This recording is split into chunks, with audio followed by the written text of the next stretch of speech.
अभिजात शास्त्रीय संगीतामध्ये बासरीला मानाचं स्थान मिळवून देणारे अमूल्य ज्योती पंडित पन्नालाल घोष स्मृती समारोह आणि पंडित केशव गिंडे यांच्या अमृत महोत्सवानिमित्त संगीत सोहळ्याचं आयोजन आबासाहेब गरवारे महाविद्यालयात करण्यात आलं होतं। स्वर्गीय पंडित पन्नालाल घोष हे बासरी या आपल्या राष्ट्रीय वाद्यास कायमस्वरूपी चिकटलेले नाव। अभिजात शास्त्रीय संगीतामध्ये बासरीला मानाचे स्थान मिळवून दिले ते पन्नालाल घोष यांनी। त्यांच्या अजोड कार्याची स्मृती राहावी तसेच त्यांची बासरी वादन शैली, बासरीवरील संशोधन, विकास प्रबोधन, सादरीकरण, प्रचार प्रसार इत्यादी पातळींवर काम करणारे बासरीवादक निर्माण करण्यासाठी अमूल्य ज्योती ट्रस्टची स्थापना झाली आहे। त्याला आज 27 वर्ष झाली।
पन्ना बापूजींच्या या कार्याची प्रेरणा घेऊन पंडित केशव गिंडे यांनी आजवर हजारो शिष्य तयार केले। देश विदेशात त्यांनी आपल्या बासरी वादनाने रसिकांना मंत्रमुग्ध केले। अमूल्य जयलॉस्टी ट्रस्ट तर्फे जगत विख्यात गायक वादकाचे कार्यक्रम ठेवलेत। पंडित गिंडे सर्वच विद्यार्थ्यांना विना मोबदला बासरी शिकवतात। गरजू तसेच गुणी निपुण विद्यार्थ्यांना शिष्यवृत्तीही देतात। दरवर्षी बासरीमध्ये विशेष योगदान देणाऱ्या बासरी वादकास वेणुरत्न हा प्रतिष्ठित समजला जाणारा पुरस्कारही दिला जातो। बासरीचा इतिहास म्हणजे 12 फूट लांबीच्या 7 सप्तके वाजवणाऱ्या बासरीची निर्मिती त्यांनी केली आहे। केशव वेणू या एकाच बासरीने 3.5 सप्तके सहज वाजतात। त्यांच्या या वेणूची तसेच त्यांचे शिष्य अझरुद्दीन शेख यांच्या बासरीची जागतिक विक्रमासाठी नोंद झाली आहे। गुरुवर्य पंडित गिंडे यांच्या आजवरच्या कार्याची दखल घेऊन त्यांच्या गुणांचा गौरव व्हावा यासाठी वेणू तपस्वी हा विशेषांक प्रदर्शित करण्यात आलाय। त्यांच्या अमृत महोत्सव वर्ष संगीत सोहळ्याच्या कार्यक्रमात प्रमुख अतिथी संगीत नाटक अकादमीने गौरवलेले ज्येष्ठ गायक पंडित नाथराव नेरळकर, ज्येष्ठ सतारवादक उस्मान खां साहेब, राजहंस प्रकाशनाचे दिलीप माजगावकर यांची उपस्थिती होती। आज गरवारे महाविद्यालयामध्ये 75 वर्ष माझी कंप्लीट झाल्याबद्दल म्हणजे माझ्या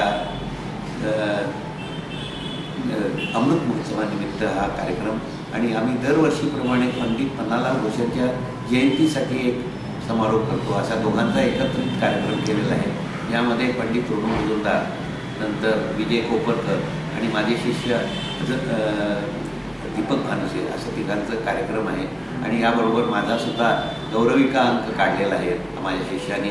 त्या एखादं प्रसिद्धी होणार आहे. यासाठी 3 प्रमुख पाहुणे आहेत. एक म्हणजे उस्ताद उस्मान खां, प्रसिद्ध सतारवादक. दुसरे म्हणजे राजवंश प्रकाशनचे दिलीप माजगावकर आणि तिसरे नाथराव नेरळकर, प्रसिद्ध गायक औरंगाबाद. ह्या तिघांना प्रमुख अतिथी म्हणून बोलवलेले आहे.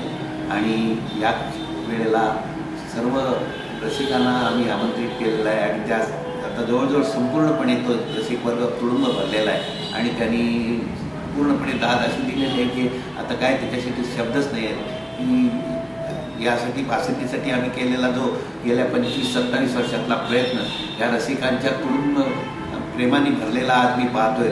त्यामुळे मी पूर्ण समाधानी आहे, पूर्ण आनंदी आहे. नमस्कार, मी केशव लक्ष्मण गिंडे, मूळचा बेळगावचा. 1948 साली माझं शाळेमध्ये बासरी वादन झालं. त्यावेळेला मी राष्ट्रगीत वाजवलं आणि तिथून माझ्या बासरी वादनाची सुरुवात झाली. त्यापुढे नंतर 12 वर्ष नारायणराव बोरकर, बालगंधर्व आणि मास्टर दीनानाथांचे ऑर्गन वादक यांच्याकडे माझं शिक्षण झालं आणि त्यापुढे मी फर्ग्युसन कॉलेजमध्ये प्रवेश केला 1960. आणि 1960ला माझं सर्वात मोठं म्हणजे आयुष्यातलं लहान बालपणीमधलं बासरीवादन झालं ते म्हणजे त्यावेळेला डॉक्टर राजेंद्र प्रसाद, महर्षी धोंडो केशव कर्वे, महर्षी धोंडो केशव कर्वेंबरोबर यशवंतराव चव्हाण, सी.डी. देशमुख, आमचे प्रोफेसर कोगेकर, प्रिन्सिपॉल कोगेकर, प्रोफेसर माइंडकर असे अनेक दिग्गज समोर हजर होते आणि 20 मिनिट माझं बासरीवादन झाल्यानंतर सर्वांनी मला शाबासकी दिली. हा माझ्या आयुष्यातला फारच मोठा क्षण होता. आणि त्यानंतर मी बासरी 1965मध्ये खरोखर सुरुवात केली. त्यापूर्वीचं बासरीवादन जे होतं ते मी निरनिराळ्या गुरूंकडनं गायकाच्या पद्धतीनं, निरनिराळ्या हार्मोनियम वादकांकडनं अशा पद्धतीने घेत होतो. पण त्यामध्ये मला पूर्ण समाधान लाभत होतं. पन्नालाल घोष घराण्याचे गुरु पंडित हरिपत चौधरी हे मला 1965 साली मिळाले आणि त्यांनी मला बासरीवरचे पुढचे शिक्षण दिलं. पंडित हरिपत चौधरींनी मला त्याच्या पुढे 1968मध्ये देवेंद्र मुर्डेश्वरांकडे घेऊन गेले. त्यांनीसुद्धा पुढे आपल्या बासरीतल्या नवीन खासियती शिकवल्या. हे दोन्ही पंडित पन्नालाल घोषांचे पट्ट शिष्य होते. देवेंद्रजी तर शिष्य आणि जावईसुद्धा होते. 1970 नंतर मात्र मी पुढे वालचंदनगरमधनं पुण्याला आलो आणि 1970च्या पुढे माझी वाटचाल सुरू झाली ती म्हणजे बासरी लोकांना शिकवणे, बासरीच्या प्रचार प्रसार आणि त्याचबरोबर बासरीचं संशोधन. या संशोधनामध्ये मी अनेक बासऱ्या सिद्ध केल्या, संशोधित केल्या आणि त्या संशोधित बासऱ्या म्हणजे पहिली म्हणजे केशव वेणू, जी जागतिक वर्ल्ड रेकॉर्डमध्ये आहे. गिनीज बुक ऑफ वर्ल्ड रेकॉर्डने त्याला मला प्रशस्तीपत्र देऊन गौरवलेलं आहे.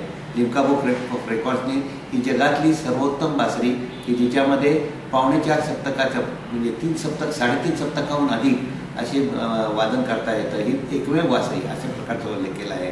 आणि त्यानंतर मी चैतन्य वेणू, अनाहत वेणू. चैतन्य वेणू 1 इंचाची आहे, ती माझ्या शिष्य अझरुद्दीन शेख, आणि अनाहत वेणू 12 फूट लांबीची आहे आणि तिच्यावर खरज आणि लरज सप्तक असे येतात. आणि त्यामध्ये अशा 3 बासऱ्यांचं म्हणजे चैतन्य वेणू, केशव वेणू आणि अनाहत वेणू या तिघांच्या वादनातनं एकंदर सप्तकं 7 वाजू शकतात. जी आज बासरीची मर्यादा 2 सप्तक 2.25 सप्तकापर्यंत आहे पारंपरिक बासरीमध्ये, ती आज मी 7 सप्तकापर्यंत वाढवून दिलेली आहे. आणि या 7 सप्तकांच्यामुळे आज मी अनेक देशातून विदेशातून कार्यक्रम केले आणि त्यामध्ये लोकांना असा काही आनंद दिलेला आहे. विशेषतः म्हणजे मतिमंद, व्याधीग्रस्त, रोगग्रस्त अशा प्रकारच्या अनेक दुःखी जनांना या बासरीतनं फुंकर घालून त्यांच्या आत्मशांतीसाठी मी प्रयत्न केलेला आहे. मतिमंद मुलं काही क्षणसुद्धा शांत बसू शकत नाही, पण जर ही बासरी वाजवायला आम्ही सुरुवात केली म्हणजे ज्यामध्ये चैतन्य वेणू आहे, केशव वेणू आहे, श्रीकृष्ण मुरली आहे आणि अनाहत वेणू, तर या सर्वांचा 7 सप्तकाचा इफेक्ट असा होतो की चैतन्य वेणूमध्ये आम्ही एकदम पशुपक्ष्यांची आवाज करतो. त्याच्यापुढे केशव वेणूमध्ये आम्ही सर्व रागधारीचे प्रतिनिधी Piyush Bagade, bureau report, Pune metro, Pune.